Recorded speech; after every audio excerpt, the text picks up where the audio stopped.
嗨，亲爱的书友们，欢迎来到书海时光，一个为你每日推荐好书的心灵驿站。赶快关注我们，一起畅游书海，让阅读点亮每一天的精彩。大家好，今天我要向大家推荐一本极具影响力的书籍《关键责任》。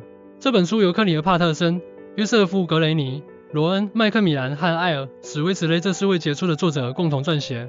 他们都是知名的商业顾问和演讲家，在人际关系和领导力领域有着深厚的造诣。这本书就像是一把神奇的钥匙，能够开启我们处理人际关系中那些棘手问题的大门。在我们的生活中，无论是家庭、职场还是社交场合，都不可避免地会遇到一些关键的责任问题。这些问题就像隐藏在暗处的礁石，随时可能让我们的关系自传触礁。而《关键责任》这本书为我们提供了一套系统而实用的方法，帮助我们在面对这些问题时，不再手足无措，而是能够游刃有余地应对。你是否曾经在工作中遇到过这样的情况？同事没有按时完成他负责的项目，导致整个团队的进度都受到了影响。你试图和他沟通，他却总是找各种借口推脱。或者在家庭中，你发现孩子总是沉迷于电子游戏，不认真学习，你和他谈了很多次，但情况并没有得到改善。这些令人头疼的情况，其实都是关键责任问题。而《关键责任》这本书的价值，就在于它能教会我们如何有效地处理这些问题，从而改善我们的人际关系，提升我们的生活质量和工作效率。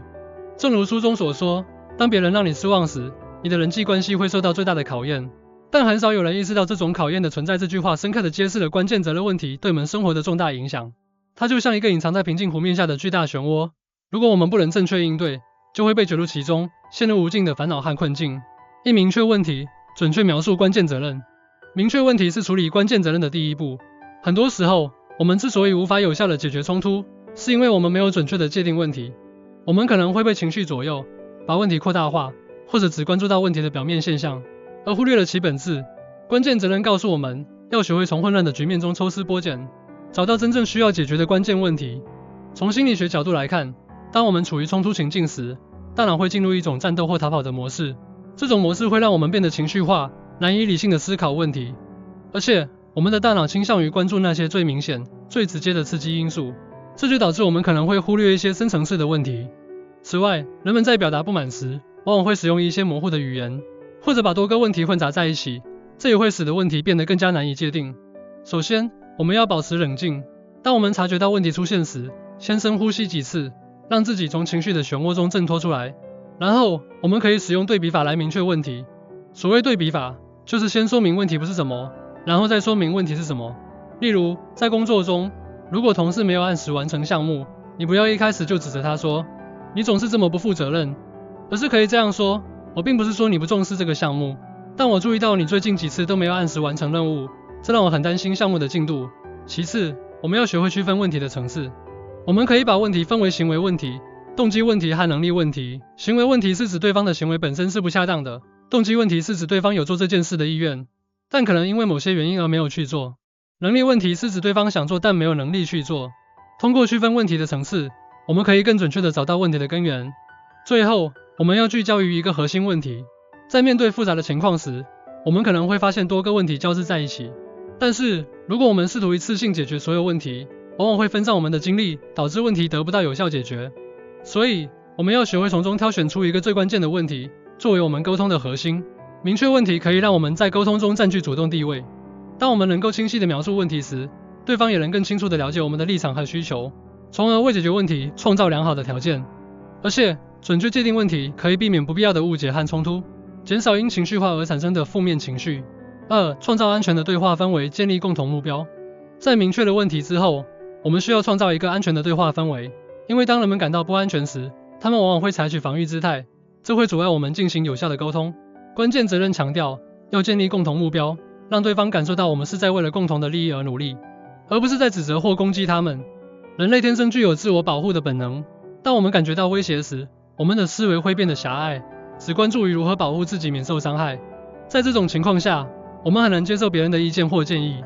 而建立共同目标可以满足人们对于归属感和安全感的心理需求。当人们认为我们和他们站在同一条战线上时，他们会更容易放下防御，敞开心扉。我们可以从以下几个方面来创造安全的对话氛围。强调共同利益。在沟通开始时，我们可以先说明我们共同的目标或利益。例如，在工作中，如果团队成员之间出现了分歧，我们可以说，我们都希望这个项目能够成功，对吧？那么我们现在的分歧只是实现目标的途径不同而已，表达尊重。尊重是建立良好人际关系的基础。在对话中，我们要避免使用贬低、侮辱或攻击性的语言。我们可以采用一些积极的语言来表达我们的尊重，比如我非常欣赏你的专业能力，这也是为什么我想和你一起解决这个问题。使用开放性问题。开放性问题可以鼓励对方积极参与到对话中来，而不是被动的接受我们的观点。例如，我们可以问，你认为我们怎样才能更好的解决这个问题呢？而不是说，你应该这样做。创造安全的对话氛围可以让我们与对方建立更深厚的信任关系。当人们感到安全时，他们会更加坦诚地表达自己的想法和感受，这有助于我们更全面地了解问题。而且，一个良好的对话氛围可以激发人们的创造力和合作精神，使我们能够共同找到更好的解决方案。3. 掌控情绪，管理自身情绪和他人情绪。在处理关键责任的过程中，情绪是一个不可忽视的因素。我们的情绪可能会影响我们的判断和决策，而对方的情绪也可能会对对话产生干扰。关键责任教会我们如何掌控情绪，既要管理好自己的情绪，又要有效地处理他人的情绪。情绪是具有传染性的，当我们处于强烈的情绪状态时，会不自觉地影响到周围的人，而且情绪会干扰我们的认知过程，使我们无法理性地思考问题。例如，当我们感到愤怒时，我们可能会做出一些冲动的行为，而这些行为可能会使问题变得更加复杂。此外，情绪还与我们的生理反应密切相关。当我们感到紧张或焦虑时，我们的身体会释放一些应激激素，这会进一步加剧我们的情绪反应。自我觉察，我们要学会识别自己的情绪。当我们感到情绪开始波动时，先停下来，问问自己，我现在是什么情绪？这种情绪是合理的吗？通过自我觉察，我们可以避免被情绪所左右。情绪调节，当我们意识到自己的情绪后，我们可以采用一些方法来调节情绪，比如深呼吸、放松肌肉、转移注意力等。我们还可以尝试从不同的角度去看待问题，寻找积极的方面。同理心，对于他人的情绪，我们要学会换位思考，试着理解对方的感受和立场，不要轻易的否定或批评他们的情绪。我们可以这样说，我理解你现在很生气，如果我是你，我可能也会有同样的感受。引导情绪表达，有时候人们的情绪需要有一个出口，我们可以鼓励对方表达他们的情绪，例如说，你可以和我分享一下你的感受吗？但是在引导情绪表达的过程中，我们要保持冷静，不要被对方的情绪所感染。掌控情绪可以让我们在处理关键责任时更加从容不迫。当我们能够管理好自己的情绪时，我们就能做出更明智的决策，采取更有效的行动。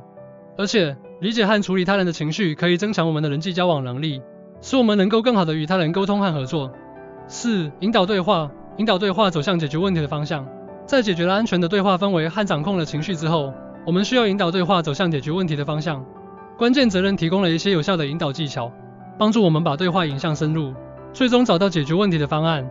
人们的思维具有惯性，当我们开始对话时，很容易陷入一种固定的思维模式。如果不加以引导，对话可能会在原地打转，无法取得实质性的进展。而且，人们在解决问题时，往往会倾向于采取一些熟悉的、习惯性的方法，而这些方法可能并不是最有效的。通过引导对话，我们可以打破这种思维惯性，激发人们的创造力和创新精神。提问引导，提问是引导对话的重要工具。我们可以提出一些开放性问题，引导对方思考问题的不同方面。例如，我们可以问，你认为导致这个问题的原因有哪些？或者你觉得我们有哪些可能的解决方案？提供信息，在对话中，我们可以适当的提供一些信息，帮助对方更好地理解问题。例如，我们可以分享一些相关的统计数据、案例分析或研究成果。但是，在提供信息的过程中，我们要避免使用过于专业的术语或复杂的概念，以免让对方感到困惑。总结反馈，在对话的过程中，我们要及时对对方的观点进行总结和反馈，这可以让对方感受到我们对他的尊重和关注，同时也可以确保我们对问题的理解是一致的。例如，我们可以说，我理解你的意思是，对吗？鼓励创新，我们要鼓励对方提出一些创新的想法和解决方案。我们可以这样说，我们是否可以尝试一些新的方法呢？或者你有没有什么独特的见解？引导对话可以让我们更有效地解决问题。通过引导对话，我们可以挖掘出问题的深层次原因，找到更有效的解决方案。而且，引导对话可以增强我们的人际沟通能力，使我们能够更好地与他人合作，共同实现目标。5. 达成一致，建立行动计划并付诸实践。解决问题的最终目的是达成一致，建立一个可行的行动计划并付诸实践。关键责任强调，在达成一致的过程中，我们要确保每个人都清楚自己的责任和任务，并且要有明确的时间表和评估标准。人们在达成一致的过程中，往往会经历一个心理上的转变。从最初的冲突到最终的共识，这个过程需要我们克服一些心理障碍，如防御心理、抵触情绪等。而且，人们对于行动计划的接受程度与他们对计划的参与度密切相关。如果人们能够参与到计划的制定过程中，他们会更愿意执行计划。此外，明确的责任分工和时间表可以满足人们对于秩序和可预测性的心理需求。明确责任分工，在制定行动计划时，我们要明确每个人的责任和任务。我们可以这样说：谁负责这项任务？什么时候完成？确保每个人都清楚自己的角色和职责。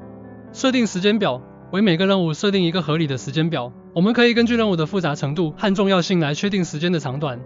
同时，我们也要考虑到可能出现的意外情况，预留一些缓冲时间。建立评估标准，为了确保行动计划的有效性，我们需要建立一些评估标准。例如，我们可以设定一些关键指标，如完成时间、质量标准、成本控制等。通过评估标准，我们可以对计划的执行情况进行监督和评估。达成共识，在制定好行动计划后，我们又与对方达成共识。我们可以询问对方的意见和想法，确保他们对计划没有异议。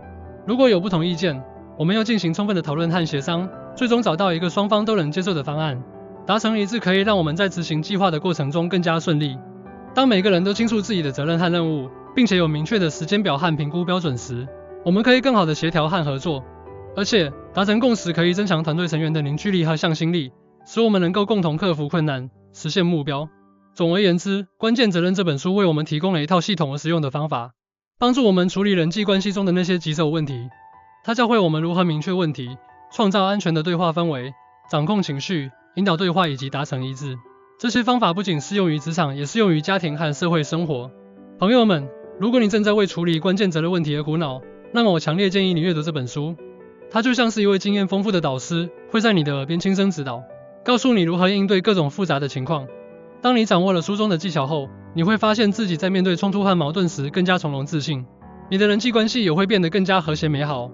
最后，我想用书中的一句话来结束今天的介绍：我们的问题不是没有能力承担责任，而是不知道如何面对关键责任。希望这本书能够帮助你学会如何面对关键责任，成为一个更优秀的人。谢谢大家。